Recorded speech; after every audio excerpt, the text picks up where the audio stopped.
Berbagi informasi sambil ngopi. Hai Sobat Juanda, kembali lagi di podcast Warkop BC Juanda. Warkop BC Juanda kepanjangannya apa? Kita tanya narasumbernya gimana? Kepanjangannya apa? Wadah Interaksi dan Komunikasi Pelayanan Bea Cukai Juanda. Ya, benar banget. Jadi, Warkop BC Juanda adalah singkatan dari Wadah Interaksi dan Komunikasi Pelayanan Bea dan Cukai Kantor BC Juanda. Nah, sekarang kita sudah masuk ke episode 8. Temanya sekarang wirausaha dan investasi. Ada dua narasumber yang luar biasa. Kalau kadang ada orang bilang muda berprestasi, muda kaya raya, ya mungkin ini salah satu contohnya kali ya. Amin. Amin, amin. Yang pertama ada Kak Prima Utama. Boleh memperkenalkan diri? Kan udah pada kenal semua ya. Lo kan di Sobat Juanda di YouTube mungkin perlu dikenal, wah siapa nih gitu. Iya, perkenalkan nama saya Prima. Terima kasih. Ya, satunya adalah perkenalan dong biar lebih nih. Saya Fadel Muhammad Kanata, biasa dipanggil Fadel. Ya, begitulah. Iya.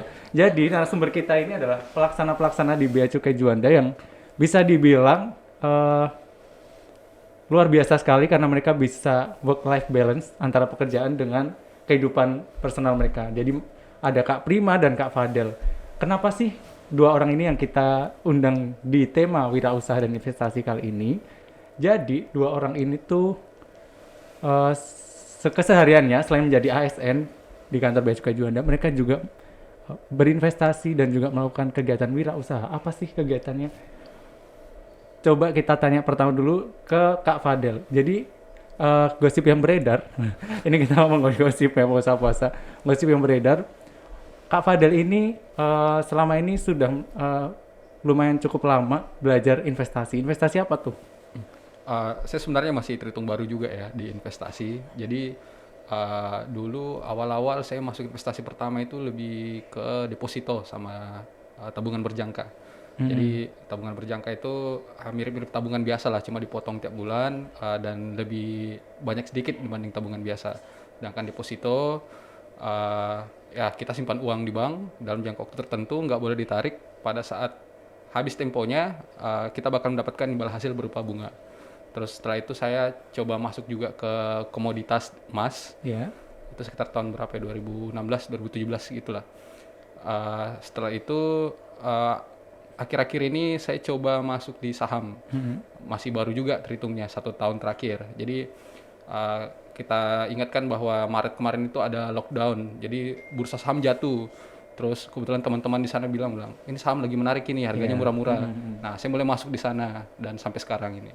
Apa sih yang nge-trigger, oh kayaknya penting deh kita tuh ASN untuk berinvestasi? Kan kita kan sebenarnya udah punya income ya bulanan rutin. Nah, apa sih yang nge-trigger Kak Fadel? Jadi kita lihat dulu seperti definisi investasi itu apa ya. Investasi itu kan sebenarnya mengalokasikan dana atau modal kita dalam jangka waktu tertentu untuk mendapatkan imbal hasil di masa depan. Jadi kalau kita cuma dapat gaji, anggaplah gaji kita 5 juta. Pengeluaran rutin 3 juta, terus pengeluaran lain-lain 1 juta, masih ada 1 juta. Kalau kita cuma taruh dananya, diendapkan di bank, itu 1 juta sekarang, bulan depan masih 1 juta. Tahun depan 1 juta sekarang masih 1 juta. Iya, benar. Sedangkan kita tahu kan ini ada inflasi. Nah, kalau kita investasikan, uang 1 juta kita, bulan depan bisa saja menjadi 1 juta 100. Iya. Tahun depan bisa menjadi 2 juta dan sebagainya. Nah, itulah kenapa pentingnya investasi. Jadi dana sisa kita setelah dikurangi pengeluaran lain-lain, pengeluaran rutin itu tidak mengendap. Jadi ada perkembangan nilai. Seperti itulah kenapa kita perlu investasi.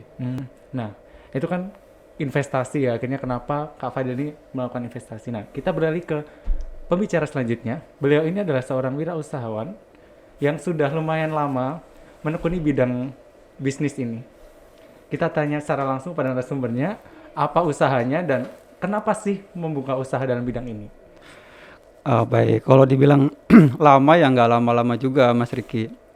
Ya paling 4-5 tahun inilah ya. Lumayan lama ya. Lumayan lama ya. Kalau anak kan udah TK ya. Iya, jadi kan jadi awalnya itu bermula karena kakakku kan juga punya toko baju ya. Nah, jadi awalnya tuh kalau ditanya alasan ya pasti butuh uang, ya kan, butuh uang.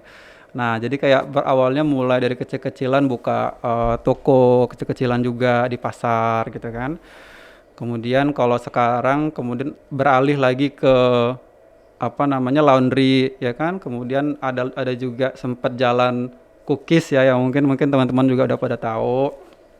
Nah, yaitu jadi kalau misalnya Fadel tadi bicara tentang penerimaan dia, penghasilan dia tiap bulan dialokasikan untuk investasi itu bagus banget. Tapi kalau aku malah beda. Aku bukan dari penghasilan, aku tuh berusaha dari modal utang. Iya, modal dulu. Bermodalkan hutang. Nah, jadi hutang itu aku manage sedemikian rupa supaya menghasilkan.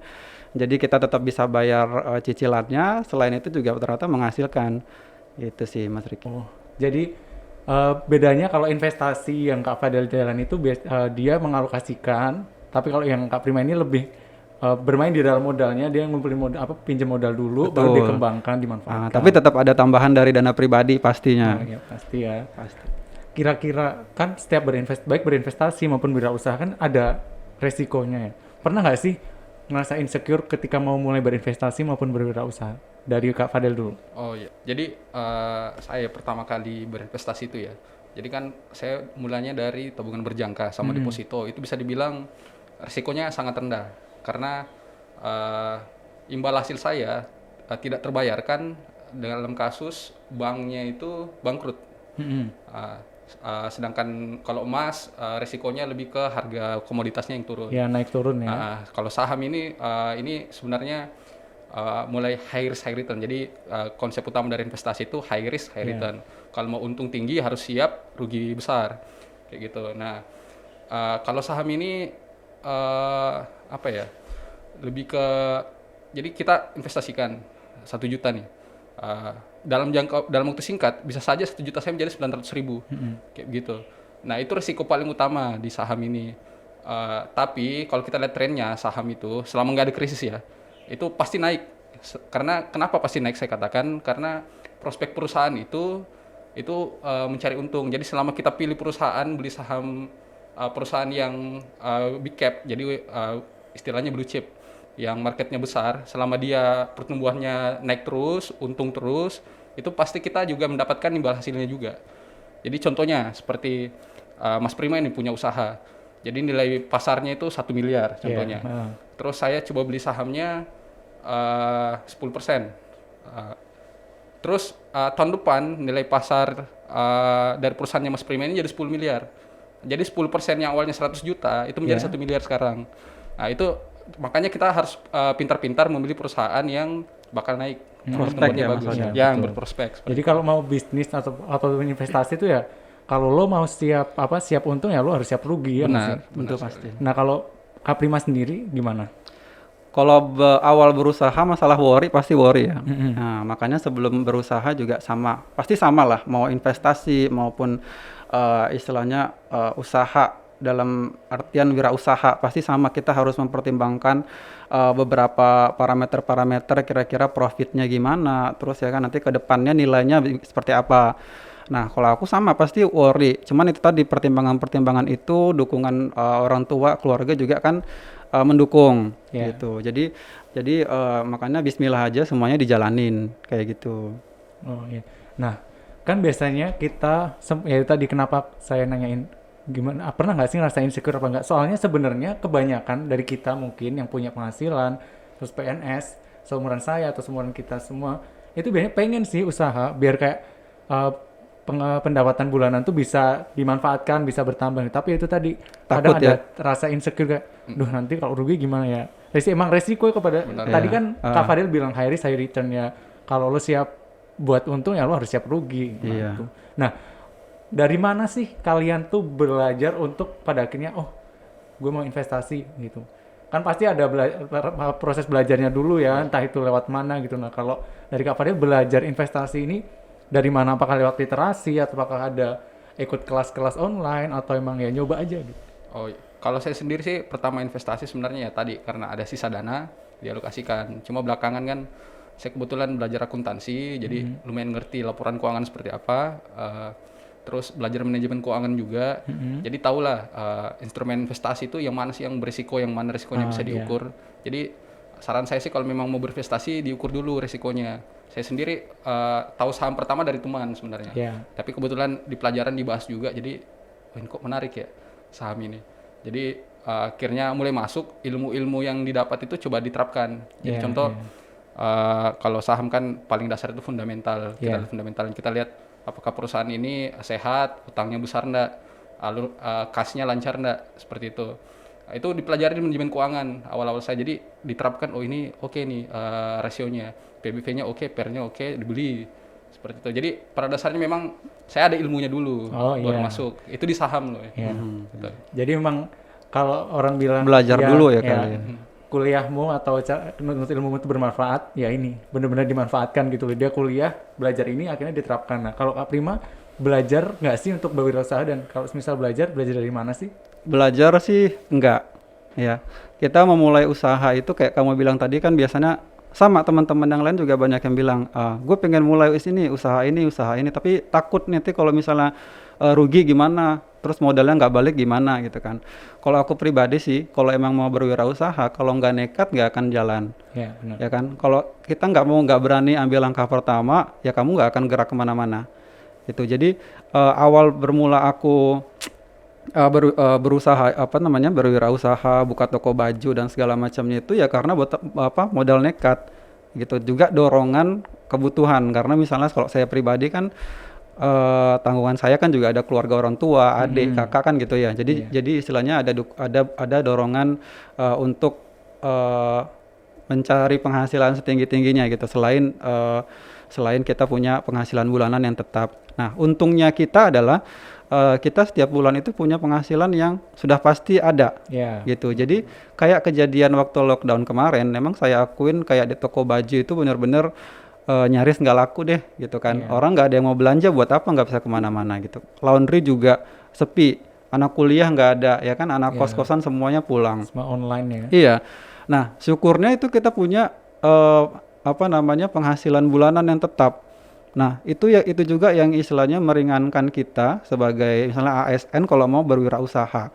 Jadi nggak usah takut, bismillah aja. Karena di luar itu toh kita punya penghasilan bulanan. Kita bedalah dengan yang lain-lain. Menurutku keuntungan kita jadi PNS itu kita punya penghasilan lain yang sudah pasti setiap bulan kita akan terima. Gitu. Jadi modalnya nekat sih. Nah, kemudian udah berjalan usaha itu, kita lihat perkembangannya seperti apa. Ada masalah, kita selesaikan. Nah, di situ belajarnya. Karena prinsipnya sama. Kalau mau usaha di bidang apapun, mau konveksi, mau itu laundry mart, mau itu makanan, food and beverage, semua pasti sama, manajemennya sama. Solusinya juga cenderung sama sih. Jadi kuncinya ya sebenarnya kalau dari pembicaraan awal kita sampai ini sekarang nih, sebenarnya kita semua tuh bisa gitu loh, mau berinvestasi maupun berwirausaha. Kuncinya tuh mau gitu. Semisal kita belum belajar atau kita belum bisa, ya learning by doing kayak Mas Prima tadi. Ya aku belajarnya dari proses itu, jatuh bangunnya, ada masalah ini gimana cara menangannya. Karena setiap ke depan pasti akan ada masalah baru juga kan dalam berinvestasi, nggak melulu masalahnya tuh. Dan menurut aku tidak harus bermodalkan besar ya. Kalau masalah menutup resiko rugi, mungkin tidak balik modal dan segala macamnya, kita bisa mulai dari hal-hal yang dari modal kecil gitu, nggak ada masalah. Kita cari bidang-bidang usaha atau mungkin investasi yang butuh modal kecil, itu bisa sih dimulai. Nah dari situ kalau misalnya kita udah yakin, nanti kita bisa melangkah yang lebih besar. Nah kalau saya juga memulai toko baju itu juga kecil, modalnya kecil banget, nggak sampai 10 juta itu. Nah tapi karena setelah itu banyak banyak masalah, sepi lah, inilah pegawai segala macam. Akhirnya bisa kok kita jalanin, ya kan. Habis itu baru kita bisa melangkah ke mungkin yang modalnya lebih besar, kayak gitu. Ini ada satu kutipan nih, bilang dalam berinvestasi apa yang nyaman jarang menguntungkan. Menurut kalian gimana? Jadi dalam berinvestasi apa yang nyaman jarang menguntungkan. Soalnya kan kadang ada orang bilang, aku tuh nggak passion buat bisnis, aku tuh nggak bisa berinvestasi. Kan ada yang gitu ya. Setuju sih. Benar. Setuju sih. Apa yang nyaman sulit untuk menguntungkan. Benar. Karena usaha hasil nggak membohongin usaha. Ya. Seberapa besar usaha kalian pasti hasilnya nggak jauh beda dari situ kan. Kalau misalnya kita usahanya kayak tadi modal kecil ya kan, kita nggak mau berbanyak melakukan inovasi, perubahan, nggak mau melihat kiri kanan menjadi beda, ya hasilnya kita akan nerimanya ya gitu-gitu aja, untungnya mungkin ya tipis gitu. Tapi kalau misalnya kita bisa effort lebih ya kan, bikin inovasi-inovasi baru, sesuatu yang berbeda dengan usaha-usaha sejenis ya kan, aku yakin untungnya juga pasti lebih besar, ditambah masalahnya juga pasti akan lebih besar. Karena yang kita manage itu lebih banyak, mungkin pegawainya lebih banyak, pengaturan timing dan segala macamnya juga, biaya-biayanya juga pasti lebih sulit gitu. Kalau menurut Kak Fadil gimana? Saya setuju juga sih. Jadi kalau investasi kan sebenarnya kita lebih naruh modal, naruh uang, terus tunggu imbal hasil seperti itu. Tapi bukan berarti kita harus pasif sebenarnya. Kita perlu belajar. Jadi kita perlu belajar, ini perusahaan ini layak nggak diinvestasikan. Jadi kita perlu belajar yang dikatakan layak itu seperti apa.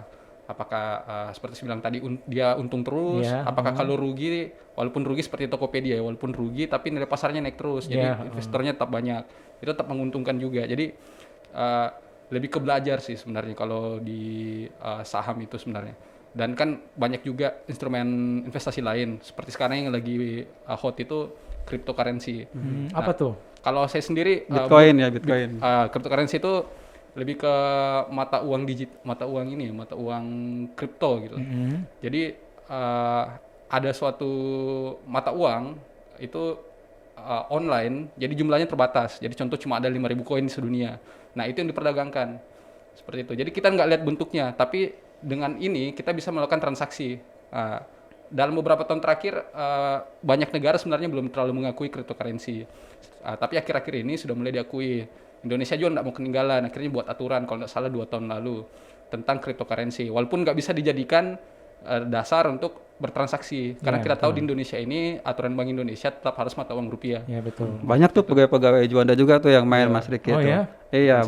Kalau saya sendiri juga kalau kita dibandingin mereka tuh sebenarnya kecil-kecilan ya Fadil ya, dibandingin mereka tuh di bawah, di balik ini tuh sebenarnya banyak ya. Banyak, makanya kita ini apalah gitu kan. Kalau saya sendiri nggak berani cryptocurrency karena belum tahu ilmunya di sana. Tapi kalau seperti dibilang tadi kan, kalau mau belajar, jadi yang nyaman itu biasanya nggak terlalu menguntungkan. Ya, tapi kalau kita mau belajar cryptocurrency, mungkin untungnya mungkin lebih besar daripada saham. Seperti tadi awal-awal cuma deposito yang nggak ada risiko. Belakangan belajar, jadi yang risikonya makin tinggi supaya dapat untungnya makin besar.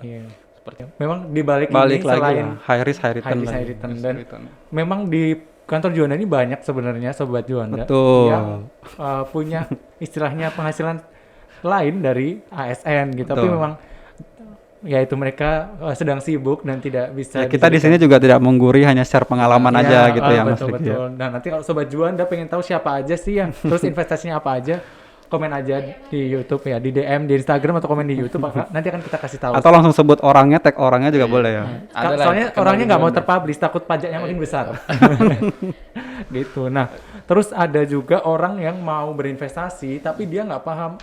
Kadang timbul pertanyaan, aku cocoknya investasi di bidang apa ya? Atau aku pengen buka wirausaha nih, tapi wirausahanya di bidang apa ya?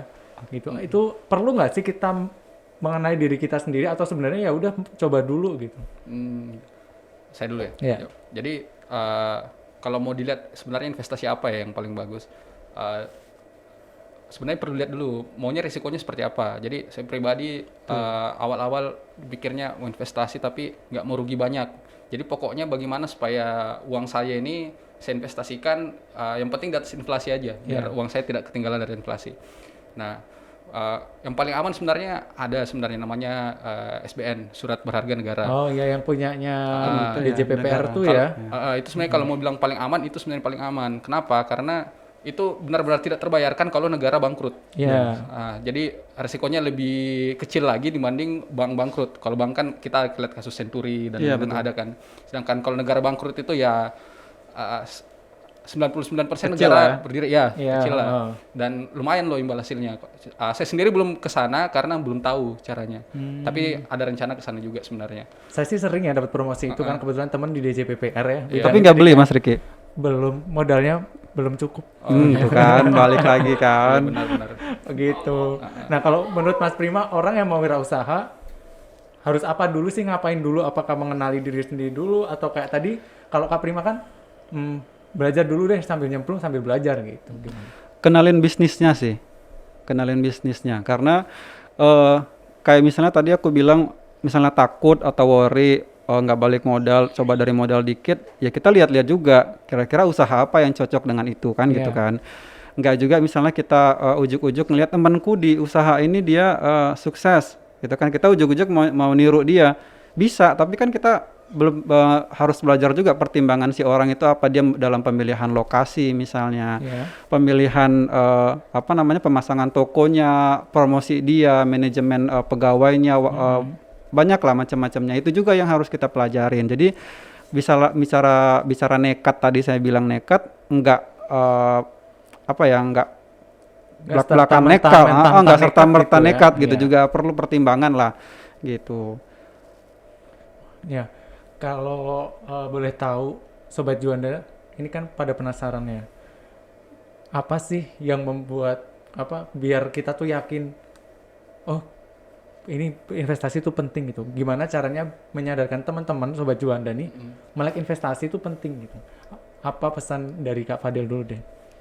Kalau saya sih yang seperti tadi. Jadi kalau uangnya kita simpan sebenarnya itu nggak jadi apa-apa. Jadi 1 juta sekarang sama 1 juta bulan depan. Beda ya? Sama, nilainya sama 1 juta. Jadi Bahkan menurun kali, iya Pak. bahkan Iya, turun. Jadi beda 1 juta sekarang tetap 1 juta bulan depan, tetap 1 juta tahun depan. Tapi 1 juta sekarang kita bisa beli 5 bantal contohnya. Bulan depan jadi 4, bulan depannya jadi 3 gitu. Jadi pada dasarnya nilai uang itu menurun walaupun tetap 1 juta. Iya. Nah, sedangkan kalau kita investasikan itu nilainya bertumbuh. Iya, dari sekarang 5 bantal, besok jadi Ya, Bisa- bisa bisa jadi lebih. 6 atau minimal jadi 5 lah. Jadi gitu. bantalnya mahal ya, jutaan. Bulu angsa dalamnya. Nah, kalau menurut Kak Priman nih, Kalau aku sih simpel aja ya, kalau kita bisa menghasilkan lebih, kenapa enggak? Nah, benar. Gitu aja sih. Jadi jangan takut melangkah lah, karena istilahnya kayak aku bilang tadi, kita tuh PNS bersyukur banget kita punya apa ya namanya tuh, Penghasilan tetap. penghasilan tetap. Nah itu buat dorongan kita juga, mengamankan kita lah, posisi aman kita tuh di situ. Jadi jangan takut untuk berinvestasi, jangan takut untuk berwirausaha menurutku. gitu ya. Nah, ini ada juga satu kutipan yang mungkin kita semua bisa ambil inti dan manfaat dari sini. Jadi ada satu kutipan bilang bahwa belajar atau meningkatkan diri tidak boleh dihentikan gitu oleh segala keterbatasan diri dan situasi. Jadi situasi apapun kita ASN, kita tuh bukan berarti menutup diri belajar buat berinvestasi, itu bisa aja gitu. Betul. Dan manfaatkan semua peluang untuk belajar itu, untuk meningkatkan diri itu bisa dimanapun, kapanpun, dan Betul. dengan siapapun gitu. Kita bisa belajar investasi atau melihat peluang, kayak saya sekarang belajar dari Kak Fadel dan Kak Prima lewat interview ini. Nah, mungkin Sobat Juanda juga bisa ngambil inti materi dari hari ini, bahwa peluang itu ada kok selama ya kita tuh mau, dan kapanpun dan dimanapun bisa kita mengambil peluang itu. Betul. Peluang itu di mana aja ada, tapi ingat risiko juga ada. Benar, risiko ada. Makanya butuh pertimbangan, Mas Fadel. Benar. Terus ini kan Kak Fadel ini kan sekarang main saham ya. Iya. Gimana sih cara buka saham gitu? Oh, Awal-awal nih nyubi gitu. kalau Pengen nyoba ya? iya, kalau saya pertama buka saham itu nanya teman. Jadi ada yang memang dari dulu tanya gimana sih cara buka saham? Terus bilang, gampang kok, bisa online. Jadi langsung isi data online, verifikasi 3 hari selesai kok. Oh, Kalau gitu. saya sendiri pakai Mandiri Sekuritas. Oke. Jadi kalau buka rekening saham itu, jadi rekening saham itu terpisah ya dibanding rekening tabungan. Iya, heeh. Biasanya ada syarat-syaratnya juga.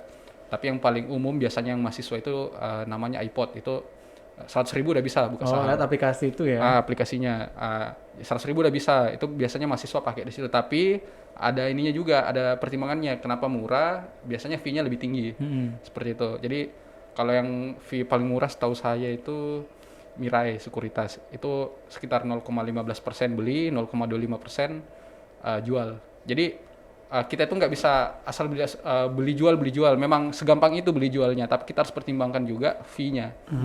Gitu. Itu kalau saham itu fee-nya lumayan rendah sih menurut saya, ya 0,5% lah dari total transaksi. Oh, jadi gitu Sobat Juanda, gimana sih cara buka saham tuh? Caranya gampang banget. Online. Kalau kalian masih bingung, putar lagi playback video tadi yang Kak Fadel jelasin. Nah, untuk Kak Prima nih, kan buka wirausaha ya. Kita tahu nih pandemi COVID-19 ini lumayan membuat kita sangat berjuang keras gitu untuk mencari pekerjaan atau untuk mempertahankan suatu pekerjaan. wirausaha berarti Kak Prima kan berhubungan dengan orang lain. Berarti selama ini kan buka lapangan kerja buat orang lain. Nah, selama ini gimana sih struggle-nya? Terus apa sih yang bikin kuat untuk ya udah tetap bertahan, dan apa sih yang bikin apa ya?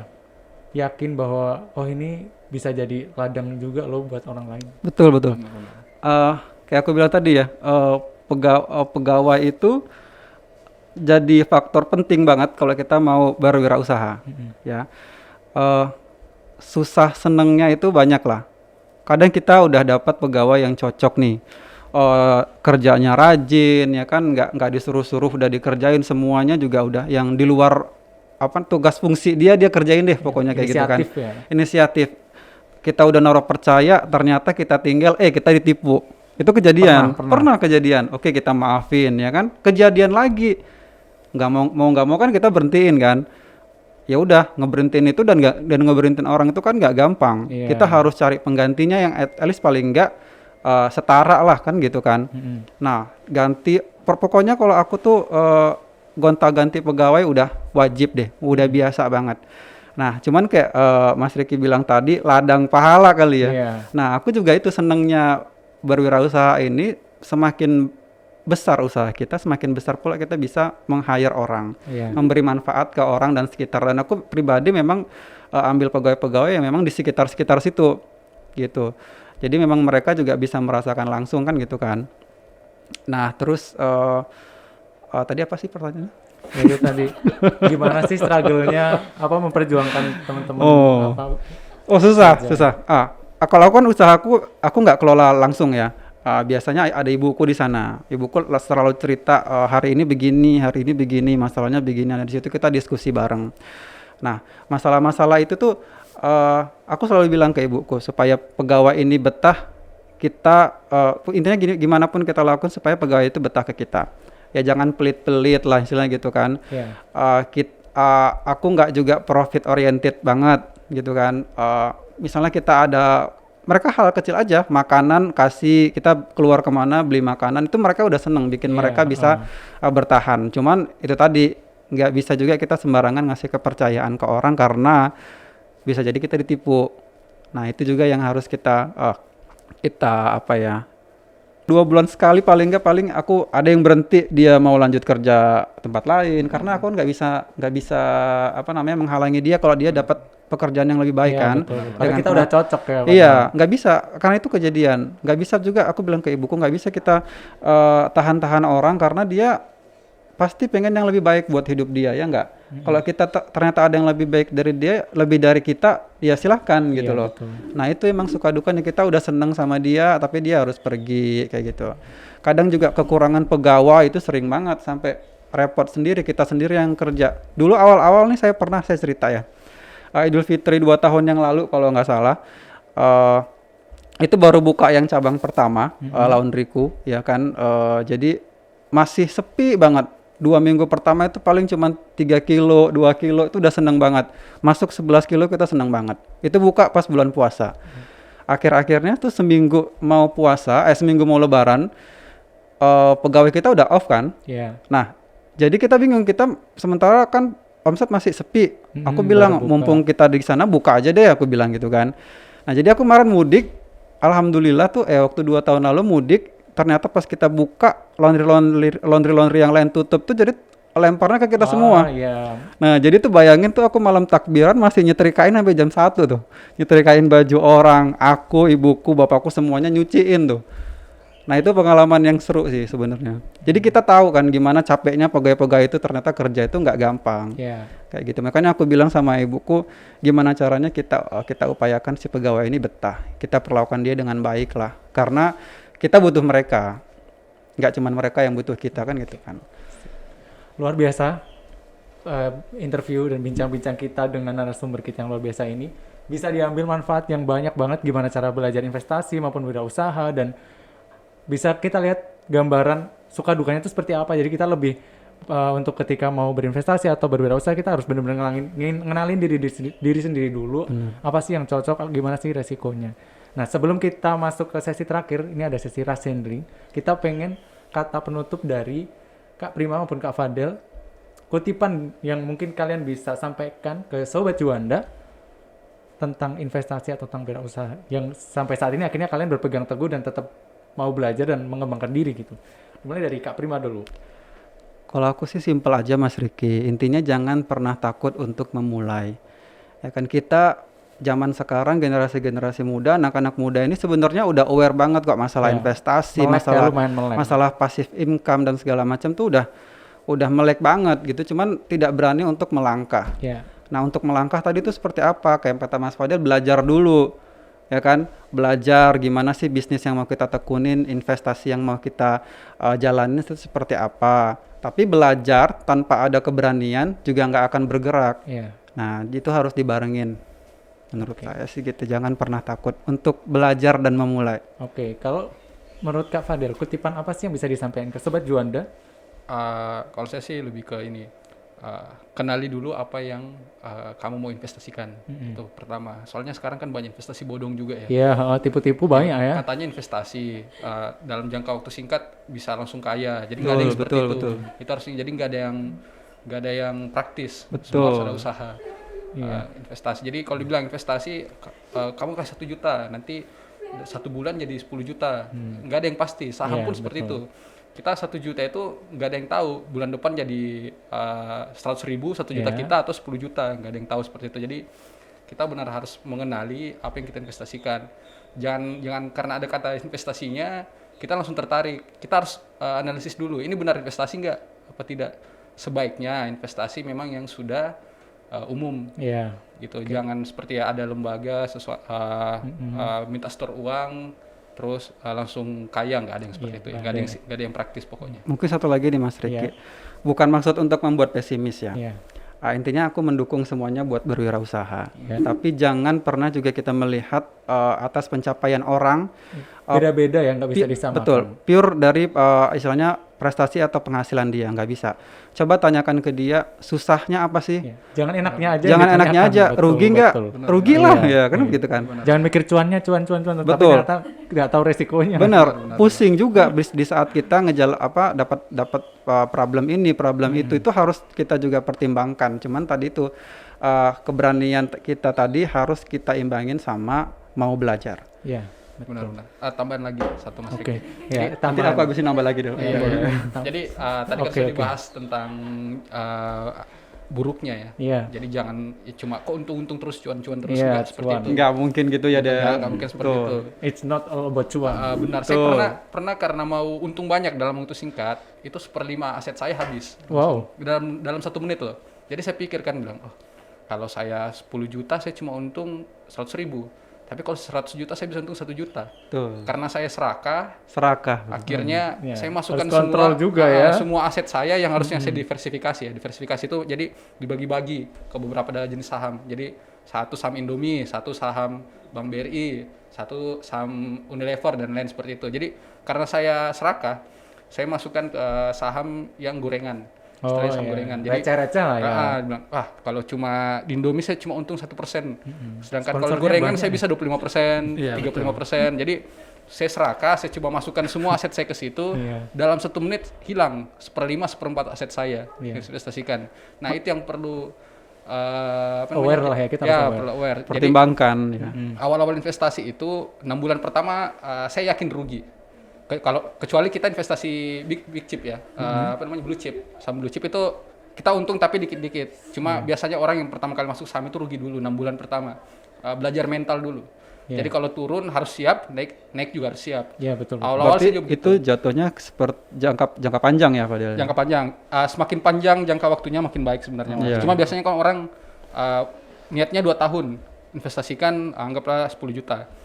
Baru 1 hari, kok jadi 9.800.000. Iya. Panik jadinya. Tapi sebenarnya kalau kita tarik, kalau kita tunggu 1 tahun ke depan itu untung sebenarnya. Iya, iya. Tapi karena kita mau, kok turun, udahlah jual aja. Betul. Kayak gitu. Sering kayak gitu. Jadi memang mental dulu pertama. Iya, harus hati-hati juga ya, nggak sembarangan. Nah, itu tadi Sobat Juanda, banyak tambahannya, narasumber kita emang luar biasa sekali. Kayaknya perlu Kayaknya sesi nggak cukup 2, ini, nggak cukup. Sesi 2, kalau Nggak Sobat cukup. Juanda pengen ada sesi 2, ini part 2 dengan podcaster saya, komen aja di Instagram. Podcasternya atau DM. ganti juga nggak apa-apa sih sebenarnya. Siapa tahu karena ini seru karena podcasternya kan bisa jadi gitu. Nah sebelum ke sini mungkin tadi udah kedua narasumber kita sudah memberikan kutipan tentang segala peluang dan segala resiko.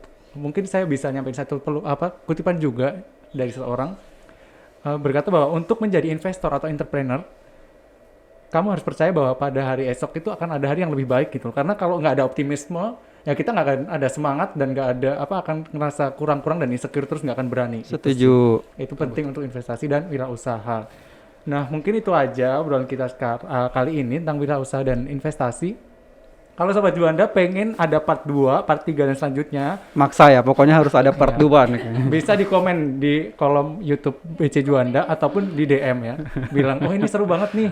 Episode 8 tambah lagi dong durasinya." Bisa. Bisa. Nanti ada investor kita yang udah cuannya banyak. Iya. Gitu. Soalnya ini Nanti kita tarik orang-orang yang lebih cuan dari Fadel, ada sama kita juga ya Del. Karena kita ini receh-receh sebenarnya, beneran. Soalnya itu investasi itu lagi in banget lah di mana. Betul. Apalagi kemarin habis pandemi itu orang kan mikirnya investasi aja deh, soalnya kan resiko ke depan nggak ngerti itu tadi. Oke. Sesi Warkop BC Juanda biasanya itu ada namanya rush handling. Tahu nggak rush handling itu apa? Pelayanan segera? Dan segera. Kalau di Warkop BC Juanda? Nggak tahu.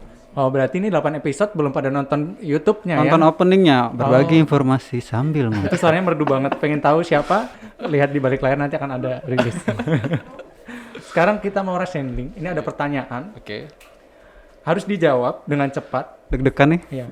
Nggak boleh mikir terlalu panjang. Ya manusia memang harus berpikir ya, kan ada kita Iyalah, nggak mikir mah gila. diberikan Tuhan kemampuan untuk berpikir. Sekarang jawab dengan cepat tanpa berpikir panjang gitu. Salah nggak apa-apa.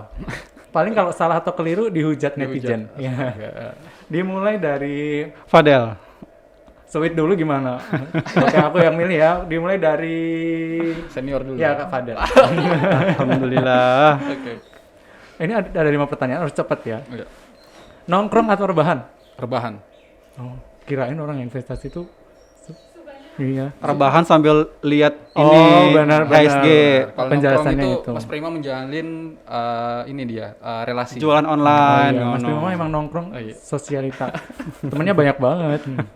Oke, selanjutnya. Nabung versus traveling. Nabung. Demi cuan yang lebih baik. Iya benar. Emas versus saham. Saham. Beli rumah atau beli mobil? Beli rumah. Jelas ya, rumah kan investasi ya, mobil kan harganya turun. Oke, baca buku atau nonton YouTube? Baca buku. Buku saham juga ini. Enggak juga sih. Oh, atau memang karena ini ada pertanyaan baca buku ya baca buku. Iya. Sebenarnya nggak sering baca buku. Lebih enak didengar aja. Oh, baik. Lebih menginspirasi Sobat Juanda yang nonton, luar biasa. Sekian dan terima kasih. Belum selesai. Ini ada rush handling yang kedua untuk Kak Prima. Kayaknya akan seru ya. Mungkin dari rush handling ini Nanti aku tolong dikasih waktu buat menjelaskan ya kalau biar bisa ngeles gitu. Nggak bisa. Kalau Fadel kan baik hati ya, jadi aku kasih kesempatan ya untuk menjelaskan, mengklarifikasi. Kalau ini nanti Sobat Juanda bisa langsung komen netizen di bawah. Waktu dan tempat dipersilahkan. Oke, yang pertama, franchise atau brand sendiri? Brand sendiri. Oke, mulai aja dulu atau nanti aja? Mulai aja dong. Prima masak atau Prima nyuci? Prima cuci. Prima masak capek cuy. Oke. Ini harus cepat banget ya jawabnya. Karate atau nge-gym? Gym. Oh, nggak suka karate. Oh, Mas Prima nggak suka karate. Bukan nggak suka. Bener, suka. Pak, tidak ada waktu Oh, untuk iya. penjelasan. Mohon maaf. Terus untuk ini tidak ada Maaf. waktu untuk intinya kita tahu semua bahwa Mas Prima lebih milih nge-gym daripada karate. Oke. Iya, ikut. PNS atau wirausaha? PNS. Yakin. Iya. Cuannya lebih banyak Dua-dua mana? dong kalau bisa. Satu aja. Ya PNS lah. Cuannya lebih banyak mana? Eh, Cuannya lebih banyak mana? ya saya ragu menjawab, udah tahu jawabannya lah ya. Bukan melulu cuan ya, pengabdian. Mas, ya. Betul, kan ladang pahala tuh Masya wirausaha Allah, tuh.